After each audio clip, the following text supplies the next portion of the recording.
Nakiisa ang Philippine National Police sa pagdaraos ng ika-9 na taong memorial service para sa yumaong Korean national na si Ji Ik-ju, biktima ng kidnap for ransom at homicide noong 2016.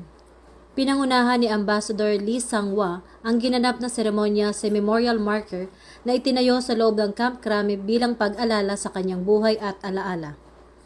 Sa mensaheng ibinahagi ni Ambassador Lee Sang-hwa, ipinaabot niya ang kanyang taos-pusong pakikiramay sa naiwang pamilya ni Ji Ik-ju at pinasalamatan ang pamahalaang Pilipinas at ang Philippine National Police sa kanilang patuloy na pagsisikap na maihatid ang katarungan. Dumalo rin sa paggunita sina Police Major General Matthew Bakay, Director for Investigation and Detective Management, Police Major General Wilson Joseph Lopez, Acting Director for Intelligence, at Police Brigadier General Marvin Josie Saro, Director for Police Community Affairs and Development Group, kasama ang iba pang opisyal ng PNP.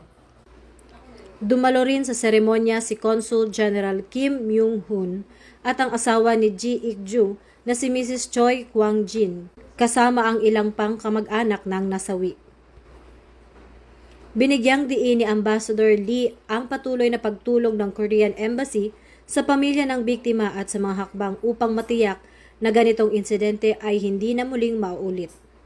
Nagtapos ang programa sa pag-alay ng panalangin at mga bulaklak sa memorial marker bilang tanda ng paggalang at pag-alaala kay Ji Ik-ju. Tiniyak ng Philippine National Police na magpapatuloy ang kanilang pagsisikap upang tuluyang makamit ang ganap na hustisya para sa sinapit ni Ji Ik-ju at sa kanyang pamilya.